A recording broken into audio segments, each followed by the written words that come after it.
രാധ ഞാൻ രാധ കണ്ണനെ മറക്കാത്ത രാധ. രാധ ഞാൻ രാധ കണ്ണനെ മറക്കാത്ത രാധ. വൃന്ദാവനം നീ മറന്നോ, മധുരയെ നീ മറന്നോ. വൃന്ദാവനം നീ മറന്നോ, മധുരയെ നീ മറന്നോ.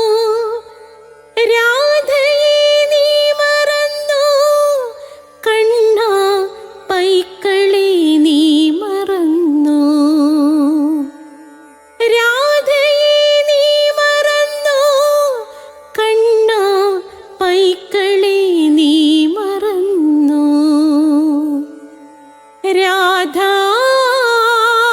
രാധ രാധ രാധ മറന്നിട്ടും മറക്കാത്ത രാധ. മറന്നിട്ടും മറക്കാത്ത രാധ. രാധേ രാധേ രാധേ രാധേ മറന്നിട്ടും മറക്കാത്ത രാധ. മറന്നിട്ടും മറക്കാത്ത രാധ.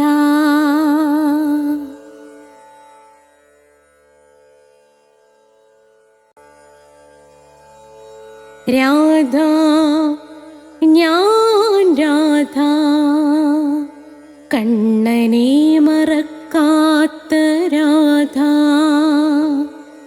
രാധ ഞാൻ രാധ കണ്ണനെ മറക്കാത്ത രാധ. രാധേ രാധേ ഓ രാധേ രാധേ രാധേ രാധേ ഓ രാധേ രാധേ. രാധേ രാധേ എന്ന ചാനലിലേക്ക് എല്ലാ മാന്യ പ്രേക്ഷകർക്കും സ്വാഗതം. ഇന്ന് ധർമ്മപദമാണ്, 36ാമത്തെ എപ്പിസോഡാണ്. പ്ലേലിസ്റ്റ് എടുത്താൽ ഇതിനു മുമ്പുള്ള എപ്പിസോഡുകൾ കിട്ടുന്നതാണ്. നിങ്ങൾ സബ്സ്ക്രൈബ് ചെയ്തിട്ടുണ്ടെങ്കിൽ എല്ലാ തിങ്കളാഴ്ചയും നിങ്ങൾക്ക് 12 മണിയാകുമ്പോൾ നാരായണീയത്തിൻ്റെ ക്ലാസ് കിട്ടും. ചൊവ്വാഴ്ച കൃഷ്ണന്റെ കാമുകിയായ രാധയുടെ ജനനം മുതൽ മരണം വരെയുള്ള ജീവിത കഥ ഞാൻ അടുക്കിന് ഒരു സീരിയലാക്കി അവതരിപ്പിക്കുകയാണ്. നിരവധി റിസർച്ച് നടത്തിയിട്ടാണ് 118 എപ്പിസോഡ് നടന്നു കഴിഞ്ഞു. നിങ്ങൾ 118 തൊട്ട് കാണുക. അതിനു മുമ്പുള്ളത് സമയം കിട്ടുമ്പോൾ പ്ലേലിസ്റ്റിൽ നിന്നെടുത്ത് കാണുക. എല്ലാ വ്യാഴാഴ്ചയും അഷ്ടപതിയുടെ ക്ലാസ്സാണ്. വെള്ളിയാഴ്ചയാണ് ധർമ്മപദം. സ്പോക്കൺ ഇംഗ്ലീഷിൻ്റെ ക്ലാസ് ഉണ്ട്. അതേ കണക്ക് തന്നെ ജ്യോതിഷമുണ്ട്. ഓരോ മാസത്തിൽ ജനിച്ചവരുടെ ഫലം, ഓരോ നക്ഷത്രത്തിൽ ജനിച്ചവരുടെ ഫലം, അതെല്ലാം ഞാൻ കൊടുത്തിട്ടുണ്ട്. ജ്യോതിഷപരമായ എന്ത് സംശയത്തിനും 9645333999 എന്ന നമ്പറിൽ വിളിച്ചാൽ മതി. തികച്ചും സൗജന്യമായിരിക്കും. യാതൊരു കാര്യത്തിനും ആരുടെ കയ്യിൽ നിന്നും 1 രൂപ പോലും വാങ്ങിക്കുന്നതല്ല. ഇനി നമുക്ക് പ്രാർത്ഥിച്ചിട്ട് തുടങ്ങാം. ഓം രാധായേ സ്വാഹ. രാധേ രാധേ ഓ രാധേ രാധേ രാധേ രാധേ ഓ രാധേ രാധേ രാധേ രാധേ ഓ രാധേ രാധേ രാധേ രാധേ ഓ രാധേ രാധേ രാധേ രാധേ ഓ രാധേ രാധേ രാധേ രാധേ ഓ രാധേ രാധേ. ബർസാനെ വാലി രാധാറാണിക്ക് ജയ്. എൻ്റെ മാതാവ് രാധാറാണിക്ക് ജയ്. എൻ്റെ ദൈവം രാധാറാണിക്ക് ജയ്. എനിക്ക് സർവ്വൈശ്വര്യങ്ങളും വാരിക്കോരി തരുന്ന എൻ്റെ പൊന്ന് രാധാറാണി അമ്മക്ക് ജയ്. എനിക്ക് രോഗങ്ങൾ വരാതെ കാത്തുരക്ഷിക്കുന്ന രാധാറാണി അമ്മക്ക് ജയ്. എന്നെ സർവ്വ പാപങ്ങളിൽ നിന്നും മോചിപ്പിക്കുന്ന രാധാറാണി അമ്മക്ക് ജയ്. അപ്പോൾ നമ്മൾ ക്ലാസ് തുടങ്ങുകയാണ്. അതിനു മുമ്പ് കഠിന കൃഷ്ണഭക്തനായ ഞാൻ എങ്ങനെ രാധാഭക്തനായെന്ന വീഡിയോ ഉണ്ട്, കാണണം. ആവശ്യമുള്ളവർക്ക് ലിങ്ക് ഇട്ട് തരാം. രാധാ കവചം 2 ഉണ്ട്. ആ 2 ചൊല്ലിയാലേ പൂർണ്ണ ഫലം കിട്ടൂ. അത് ഞാൻ എൻ്റെ പ്ലേലിസ്റ്റ് എടുത്താൽ നിങ്ങൾക്ക് കിട്ടുന്നതാണ്. രാധാ കവചത്തിൻ്റെ ക്ലാസ്സും ഇട്ടിട്ടുണ്ട്, പഠിപ്പിച്ചിട്ടുമുണ്ട്. പിന്നെ രാധയെ പൂജിച്ചാൽ എന്ന വീഡിയോ കാണണം.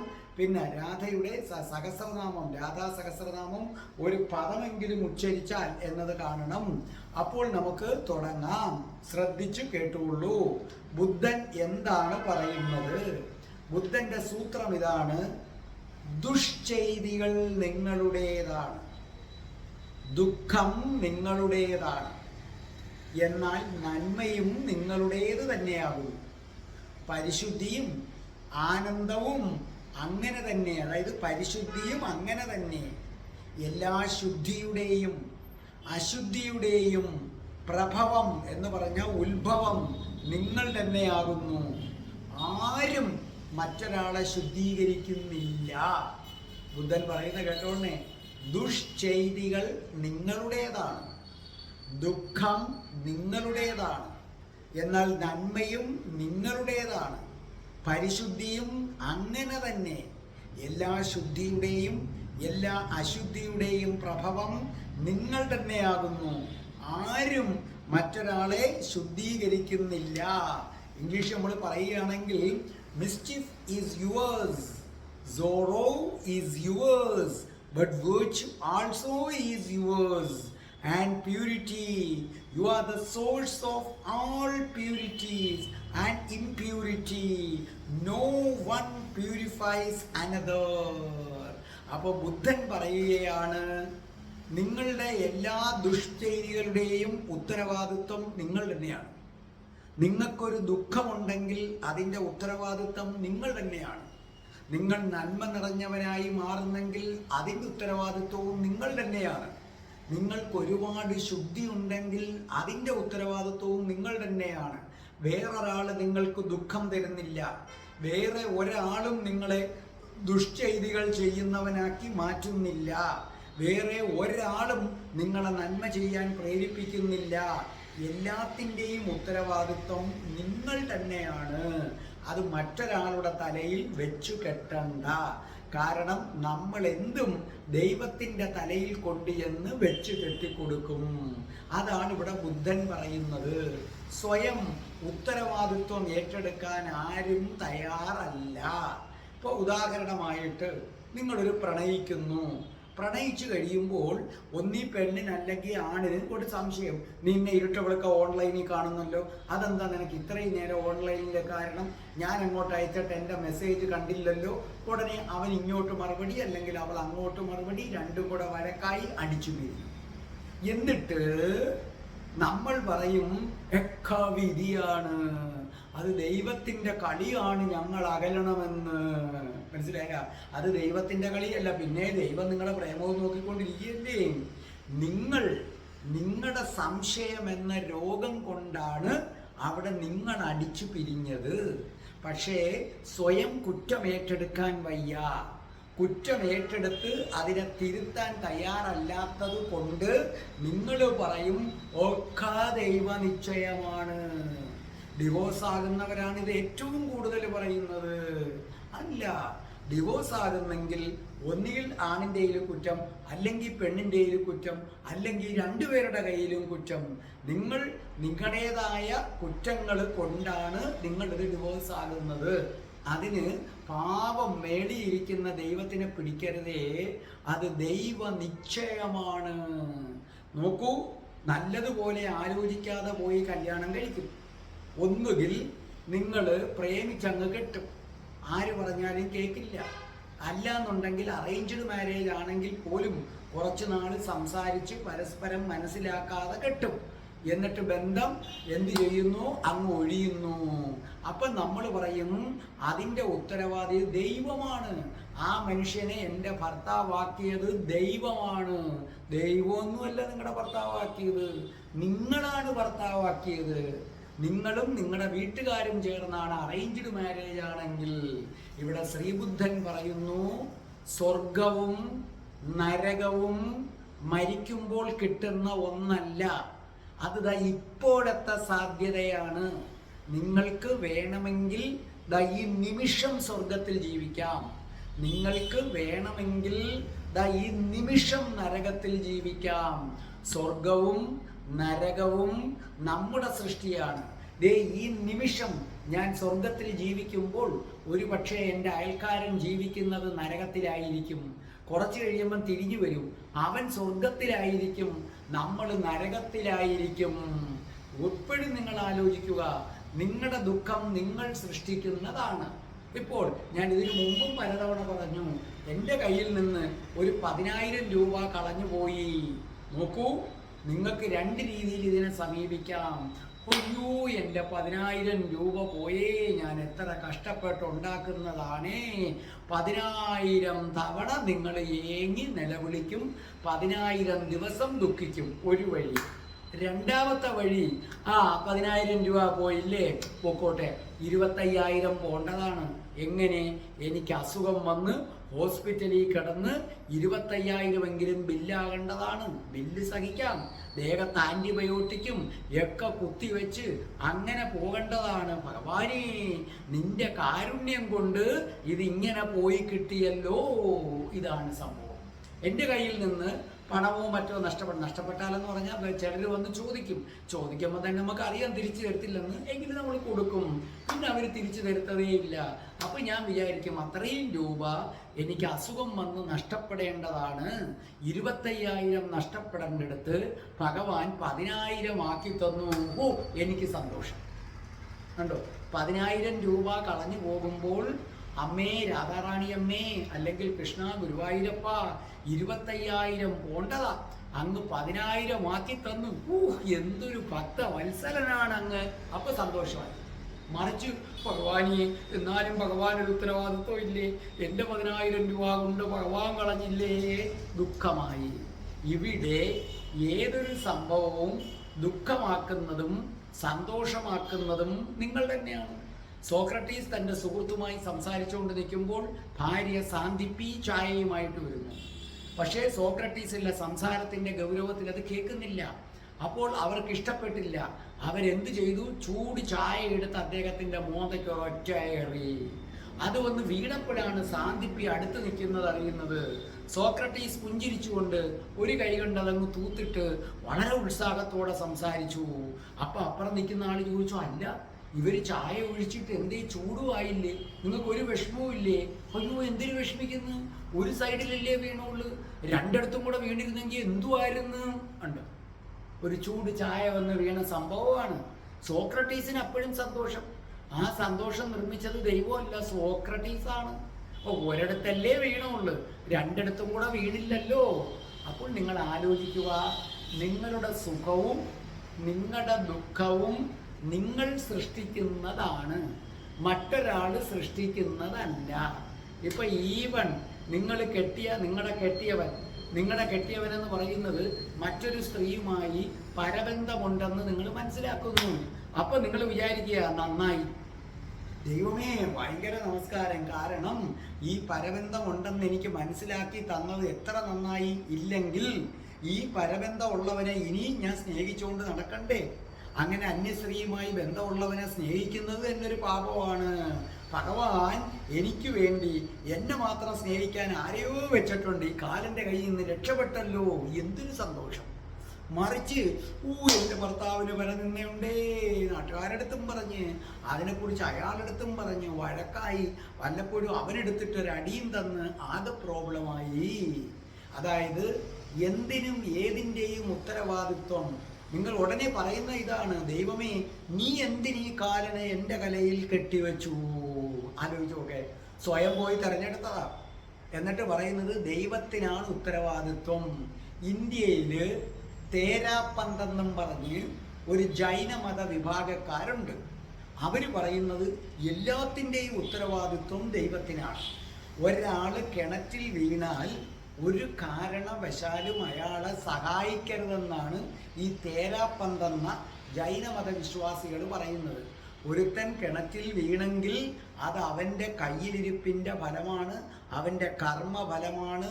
അവനെ നമ്മൾ രക്ഷിക്കാൻ പോയി കഴിഞ്ഞാൽ ആ കർമ്മഫലം പൂർത്തിയാകുന്നില്ല, നമുക്കും അതിൻ്റെ പങ്ക് പറ്റേണ്ടി വരും. അതുകൊണ്ട് സഹായിക്കരുത്. കണ്ട, ഒരുത്തൻ കിണറ്റിനകത്ത് കിടന്ന് നിലവിളിക്കുകയാണ്, അവനെ രക്ഷിക്കാൻ വയ്യ.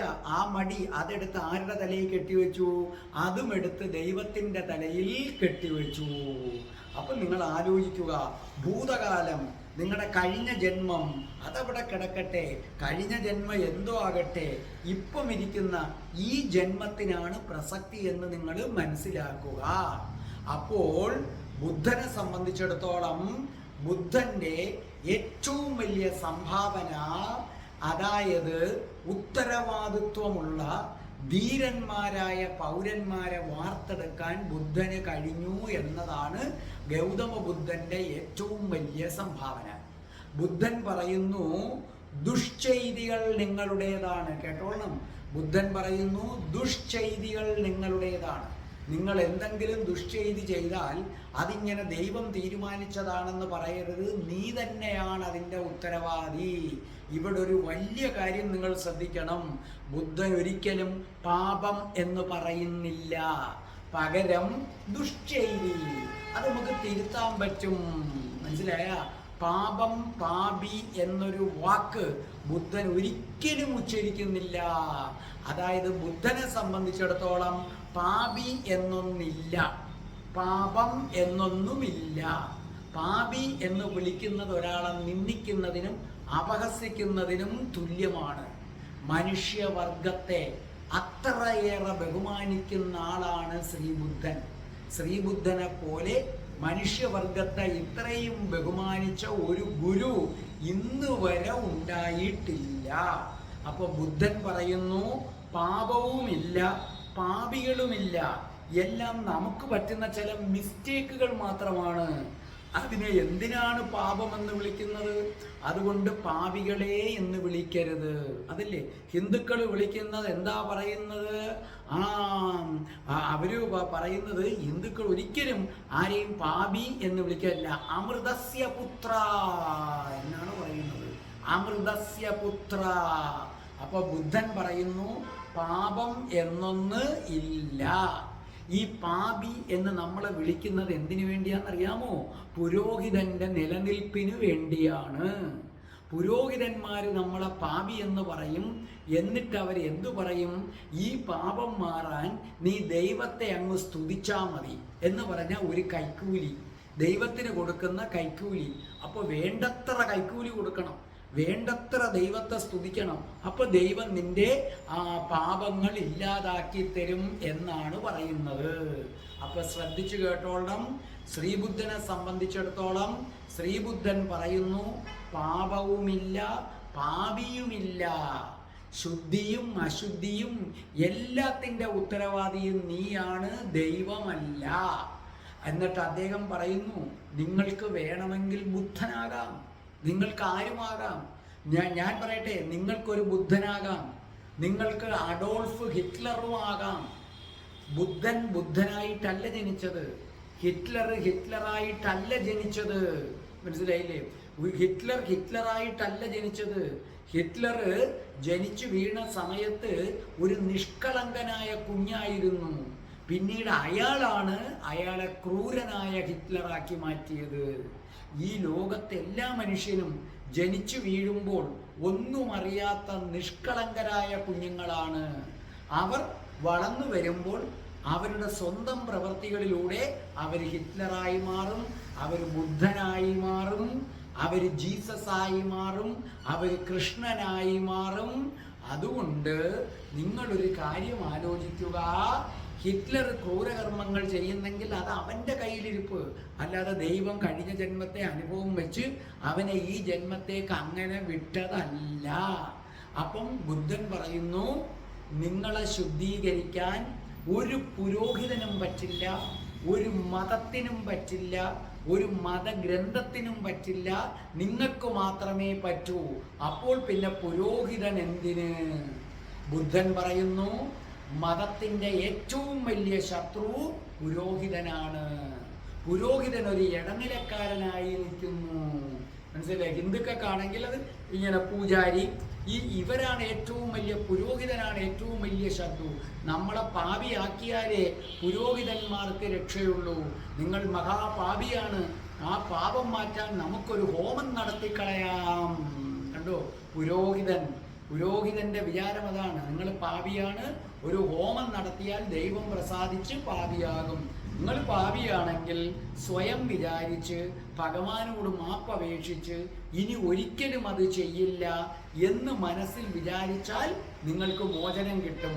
അല്ലാതെ പാപങ്ങൾ ചെയ്തിട്ട് ഹോമം നടത്തിയത് കൊണ്ട് നിങ്ങൾ ഒരിക്കലും രക്ഷപ്പെടാൻ പോകുന്നില്ല. അപ്പോൾ ബുദ്ധൻ പറയുന്നു, നിങ്ങൾ ശുദ്ധനാകണമെങ്കിൽ നിങ്ങൾ സ്വയം തീരുമാനിക്കണം. നിങ്ങൾ സ്വയം തീരുമാനിക്കുന്നില്ല എങ്കിൽ നിങ്ങളെ ശുദ്ധീകരിക്കാൻ ബുദ്ധനും പറ്റില്ല, കൃഷ്ണനും പറ്റില്ല, യേശുവിനും പറ്റില്ല. നിങ്ങൾക്ക് ഇപ്പം ഈ നിമിഷം ബുദ്ധനാകാം. ഈ നിമിഷം നിങ്ങൾക്ക് ബുദ്ധനാകാം, ഈ നിമിഷം നിങ്ങൾക്ക് യേശുവാകാം, ഈ നിമിഷം നിങ്ങൾക്ക് കൃഷ്ണനാകാം, ഈ നിമിഷം നിങ്ങൾക്ക് ചെകുത്താനുമാകാം. എന്തും നിങ്ങൾക്കാകാം. നിങ്ങളുടെ ഏത് പ്രവൃത്തിയുടെയും ഉത്തരവാദി നിങ്ങൾ തന്നെയാണ്.